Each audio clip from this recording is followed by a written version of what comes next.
الحمدللہ رب العالمین والعاقبۃ للمتقین والصلاۃ والسلام علی سید الانبیاء والمرسلین وعلی آلہ الطیبین واصحابہ الطاہرین اما بعد فاعوذ باللہ من الشیطان الرجیم بسم اللہ الرحمن الرحیم اولم یروا انا نأتی الارض ننقصها من اطرافها واللہ یحکم لا معقب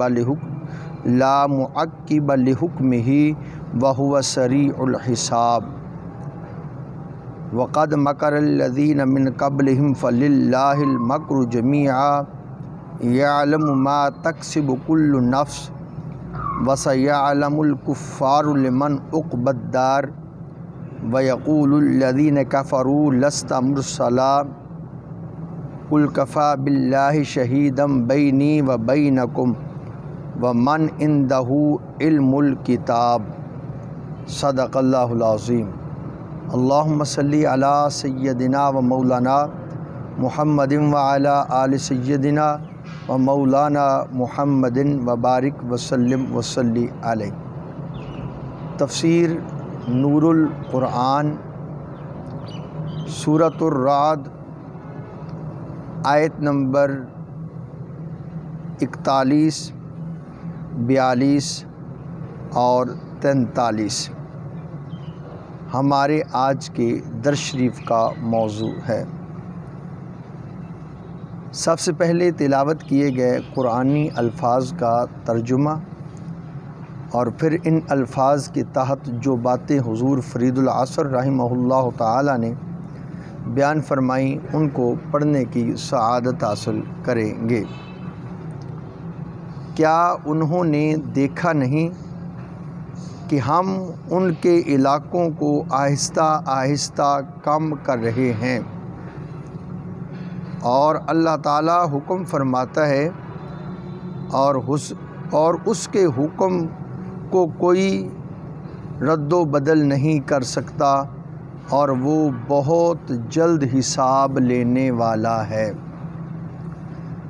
اور ان سے پہلے لوگ بھی مکر و فریب کرتے رہے، اور اللہ کے اختیار میں ہے ان سب کو مکر کی سزا دینا، اور وہ جانتا ہے جو کوئی کچھ کماتا ہے، اور قریب ہے کفار بھی جان لیں گے آخرت کی بہتری کس کے لیے ہے۔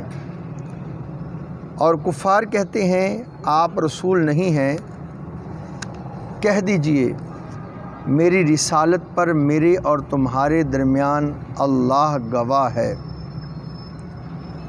میرے اور تمہارے درمیان اللہ گواہ کافی ہے، اور وہ لوگ بھی گواہ کافی ہیں جن کے پاس کتاب کا علم ہے۔ ان قرآنی الفاظ کے تحت حضور فرید العصر رحمۃ اللہ تعالی علیہ کچھ یوں بیان فرماتے ہیں۔ پچھلی آیات مبارکہ میں مومنوں سے فرمایا گیا کہ کفار کی اتباع سے بچیں۔ اس آیہ کریمہ میں فرمایا جا رہا ہے کہ مکر و فریب کرنا کفار کا پرانا طریقہ ہے، ان کے باپ دادا بھی ایسا ہی کرتے تھے۔ آیہ مبارکہ میں فرمایا جا رہا ہے کفار مکہ یہ محسوس نہیں کر رہے کہ ہم ان کے علاقے آئے دن کم کر رہے ہیں، ان کے مقررہ لیڈر قتل ہو رہے ہیں، مسلمان مجاہد تیزی سے بڑھ رہے ہیں، کفار کا زور ٹوٹ رہا ہے، اسلام آئے دن ترقی کر رہا ہے، لوگ جوک در جوک حلقہ اسلام میں داخل ہو رہے ہیں۔ یہ ساری صورتیں اسلام کے غلبہ کی دلیل ہیں۔ ایسے واضح نشانات ہوتے ہوئے مزید نشان طلب کرنے کی کیا ضرورت ہے؟ مسلمانوں کی عزت کفار کی رسوائی یہ عینی نشان نہیں؟ اب اسلام کے غلبہ کو ختم کرنے کے لیے کفر جتنا چاہے زور لگائے ہو نہیں سکے گا۔ اللہ حکم فرماتا ہے اور اس کے حکم میں رد و بدل نہیں کیا جا سکتا۔ موجودہ دور پر نگاہ کریں آج دنیا کا پورا کفر متحد ہو کر اسلام کے خلاف برسر پیکار ہے۔ دیکھنا ہے یہ کیوں مسلمانوں نے کفار کے کسی ملک پر قبضہ کیا، کسی کے تیل کے کنویں اپنے قبضے میں لیے۔ جب کوئی ایسی شکل نہیں ہے تو کفار کا اسلام کے خلاف یہ محاذ کیوں ہے؟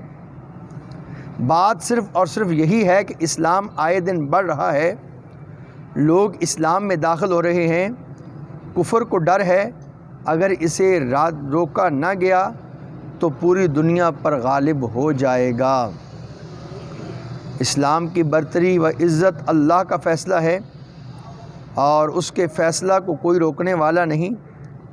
حضور صلی اللہ علیہ وآلہ وسلم سے فرمایا گیا، محبوب ان کفار کی سازشیں، مکاریاں، غلط بیانیاں کوئی نئی بات نہیں، ان سے پہلے لوگوں نے ایسا ہی کچھ کیا، وہ بھی انبیاء علیہ السلام کے خلاف بہت کچھ کرتے رہے۔ یہ جتنی بھی سازشیں کر لیں اللہ تعالیٰ ان کے سارے مکر و فریب کو جانتا ہے، اور وہ جانتا ہے کہ ہر نفس کیا کرے گا، اور قریب ہے کفار بھی جان لیں گے ان کا حشر کیسا ہے۔ اے محبوب کریم صلی اللہ علیہ وسلم، یہ کفار کہہ رہے ہیں کہ تو رسول نہیں، انہیں فرما دیجئے میری رسالت کی گواہی کے لیے تمہارے درمیان اللہ گواہ کافی ہے، اور وہ کافی گواہ ہے جس کے پاس کتاب کا علم ہے۔ من عندہ سے مراد خلفائے راشدین ہیں اور کتاب سے مراد قرآن حکیم ہے۔ ایک معنی یہ بھی ہے کہ من سے مراد یہود کے 9 مسلم علماء مراد ہیں، عبداللہ بن سلام کا احبار تمیم داری، اور کتاب سے مراد تورات ہے۔ کفار کا یہ خیال تھا کہ نبی کے لیے ضروری ہے کہ وہ کوئی انسانی جنس کے علاوہ ہو جس کی انسان پر برتری ہو۔ وہ کہتے تھے کہ فرشتہ ہونا چاہیے تھا۔ یہ کس قدر جہالت ہے، نبی انسانوں سے ہوتا ہے کہ انسانوں کی قیادت کرے، انسان اس کی اتباع کریں، ان جیسے اعمال اپنائیں، اور یہ بات واضح ہے کہ انسان اپنے ہم جنس کی ہی اتباع کر سکتا ہے۔ فرشتہ بھوک، پیاس اور نفسانی خواہشات سے دور ہے، انسان اس کی اتباع کیسے کرتے؟ حضور صلی اللہ علیہ وسلم کی ذات والے صفات انسانوں کے لیے بہترین ضابطۂ حیات ہیں، جس کے ذریعہ بندہ خدا تک پہنچ سکتا ہے۔ کفار کا یہ کہنا کہ رسول کسی اور مخلوق سے ہو محض ہٹ دھرمی اور جہالت ہے۔ حضور صلی اللہ علیہ وسلم کو تسلی دی جا رہی ہے، اگر وہ آپ کی رسالت کو تسلیم نہ بھی کریں تو کون سی خرابی ہوگی؟ کچھ بھی نہیں، بڑی گواہی دینے والا اللہ ہے۔ الحمدللہ، سورۃ الرعد کا ترجمہ تشریح مکمل ہوئے۔ خدا کرے قرآن مقدس کا باقی حصہ بھی زندگی میں ہم پورا کر سکیں۔ حضور قبلہ بابا جی رحمہ اللہ تعالیٰ نے یہاں پر تحریر فرمایا، خدا کرے قرآن مقدس کا باقی حصہ بھی موت سے پہلے مکمل ہو۔ اللہ نے آپ کی اس دعا کو قبول کیا اور آپ نے اپنی زندگی میں تفسیر نور القرآن مکمل کی، جس کو ہم پڑھنے کی سعادت حاصل کر رہے ہیں۔ دعا ہے اللہ تعالیٰ نور قرآن سے ہمیں اپنے سینوں کو منور کرنے کی توفیق عطا فرمائے۔ وصلی اللہ تعالیٰ علی حبیبہ سیدنا محمد وعلی آلہ واصحابہ بعدد خلقہ وبارک وسلم۔